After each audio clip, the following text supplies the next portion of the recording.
Forgot again. Am I getting dementia? Is there any way of preventing it? I think every single one of us worries about that. We're going to talk about those questions and more. I started this show because I want answers. As the old saying goes, getting older isn't for sissies. And so my passion is to help those of us over 50 to approach our senior years with confidence by being informed, by staying healthy in our brains and our bodies, and having some fun. If you want to know more and be confident about what's ahead, I would encourage you to subscribe. Press that button down below, and together we'll dig into the answers of what's ahead forward from 50. Each week on the Forward from 50 show, we'll have 3 segments. The first one will be a question from you.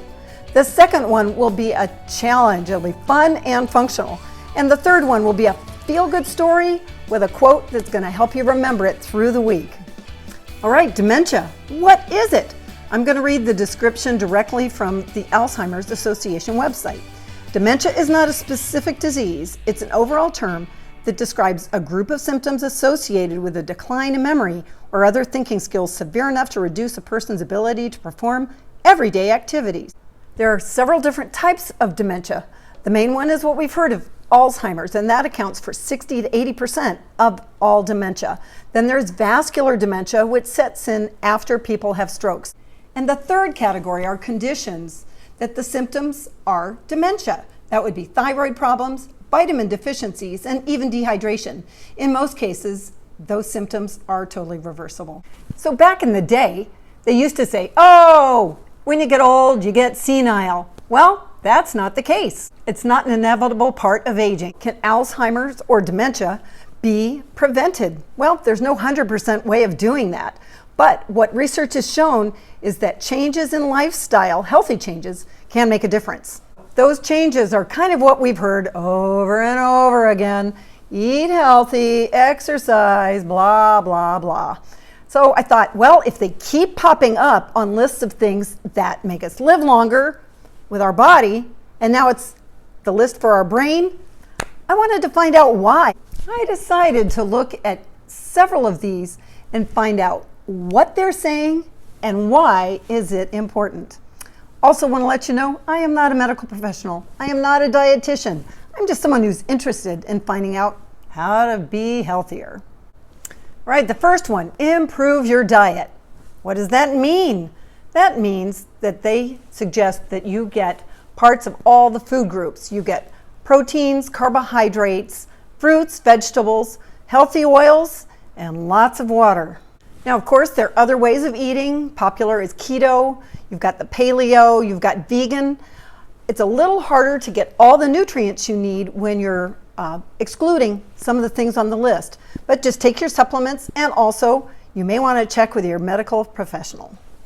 All right, so why does it matter? Well, you know that saying, garbage in, garbage out? This isn't exactly that, but at the same time, if you're not putting good quality, nutrient diverse foods into your body, then they're certainly not getting there.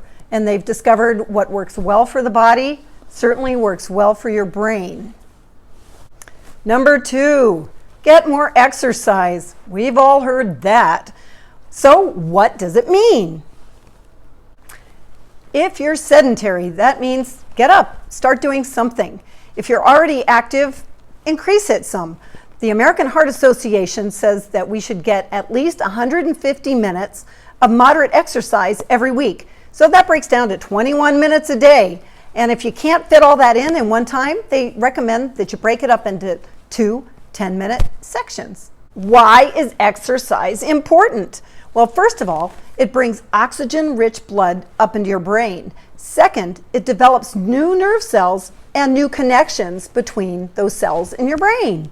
And it reduces mental stress. And that's another high risk for getting dementia. Exercise will also help reduce blood pressure, which is a big, big risk. It helps reduce blood sugar levels, and especially in diabetics, very, very important. 3, get mental stimulation. We've heard do crossword puzzles, do Sudoku. Well, there's something to be said for that. But also, not just that. It can be having conversations. It can be painting. It can be drawing. So anything that gets this working, that's mental stimulation. So why does it matter?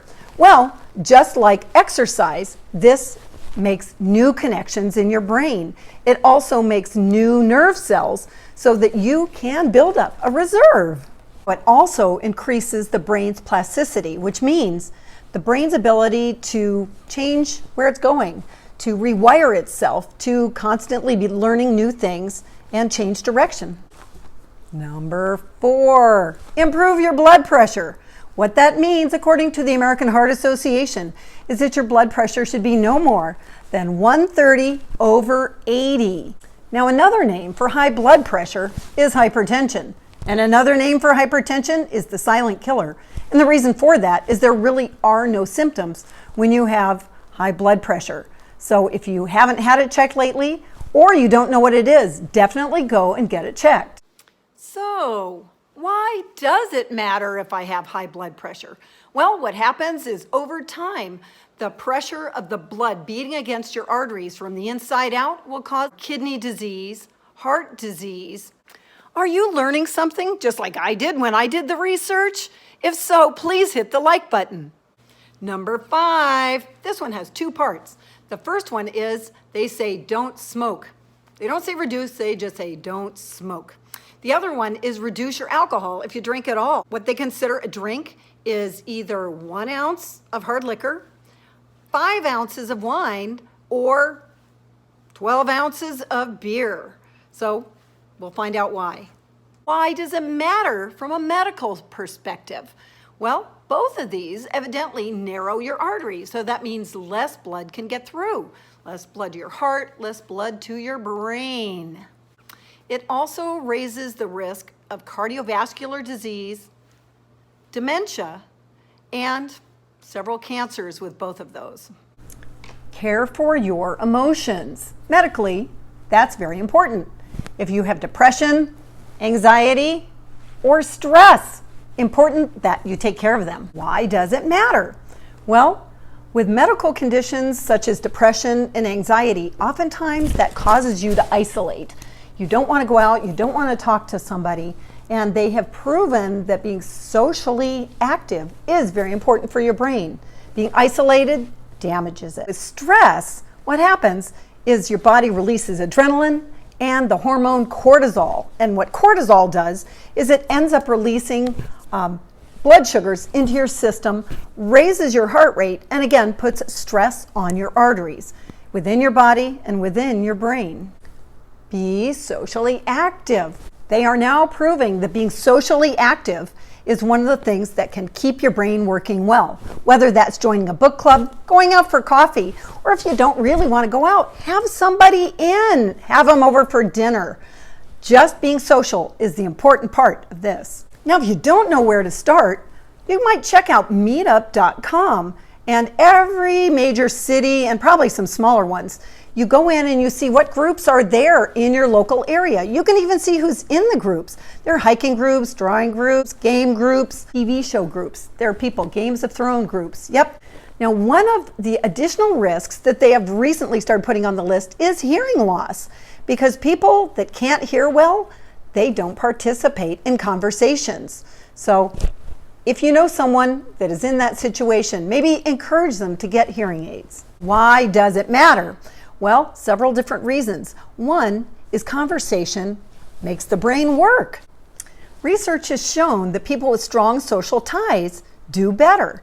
There's a long-running study that's being done in Roseto, Pennsylvania, and it's called the Roseto effect. 6,000 people have been watched starting in the 1940s, and the health of that town is better than average, and it's because of the social ties. Oh, here's the second segment of the show. Second segment is a fun challenge. And what I'm going to challenge everybody, including myself, is this week find some exercise that's fun. It could be Zumba, it could be Pilates, it could be Tai Chi. The sky's the limit. So if you're going to stay in, there are a couple different ways to do it.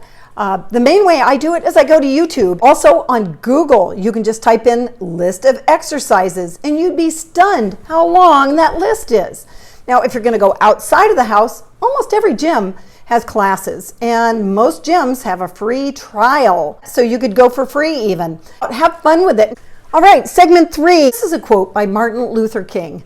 If I cannot do great things, I can do small things in a great way. I think it really applies to this week for us with Alzheimer's or dementia, because we can make lots of small changes and they all build up towards big change. All right, time for the feel-good story. Let's just jump right into it. This is written by Kimberly White, and she writes for Inspire More. It says couples who sign up with foster and adoption agencies often have their heart set on a specific gender and or race, even eye and hair color. It's pretty rare for a couple to specify that they want a child with a rare genetic disorder. That's what Tucson, Arizona residents Christy and Matt Smith did when they received their foster license, with the intention of adopting through the system. Specifically, they wanted to help care for and possibly adopt a child with phenylketonuria, or PKU.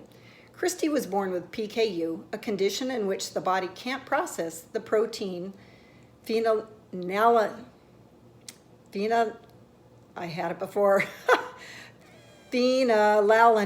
There we go. But her parents provided the extra care she needed to control the symptoms, keeping her on an extremely low protein diet, providing special drinks with proteins and nutrients that her body wouldn't reject. So when she and Matt started thinking about a family, PKU was an issue. Passing that gene along to their children could result in birth defects and miscarriages, a heartache they decided to avoid by looking instead into adoption. In 2015, the couple adopted Andrew and Luke, two two-year-old boys. They were raised in an orphanage in China, one that fortunately understood the complications and dangers of PKU and provided for them accordingly. Unfortunately, not all orphanages there have that level of knowledge or understanding, meaning those orphans who are left untreated suffer from seizures, developmental delays, and behavioral and mental disorders. Meanwhile, back home in Tucson, Andrew and Luke settled in relatively easily and quickly. 7 months after they became a family, Christy posted a brief summary on Facebook about the whole adoption process, saying she and her husband had no idea what to expect when their journey began. And while there have been unexpected challenges and things that have been absolutely crazy, they wouldn't change a thing. As it turns out, they weren't done adopting. Last year, they adopted 2 more boys, Caleb, who was 9 at the time, and then Ben, who was 1 month shy of turning 14. Like their brothers, they were adopted from an orphanage in China. In fact, Caleb comes from the same orphanage as Andrew and Luke, so his PKU was treated.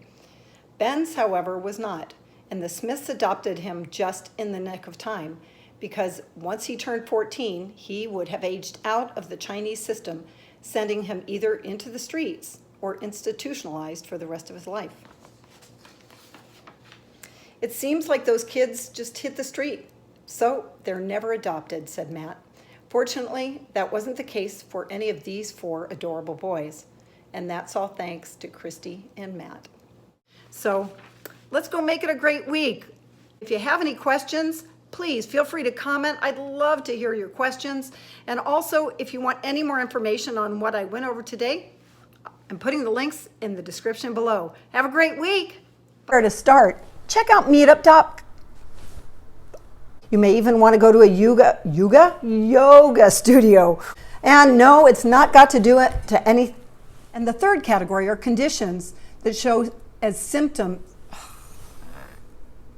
People with hearing loss don't participate in communications. So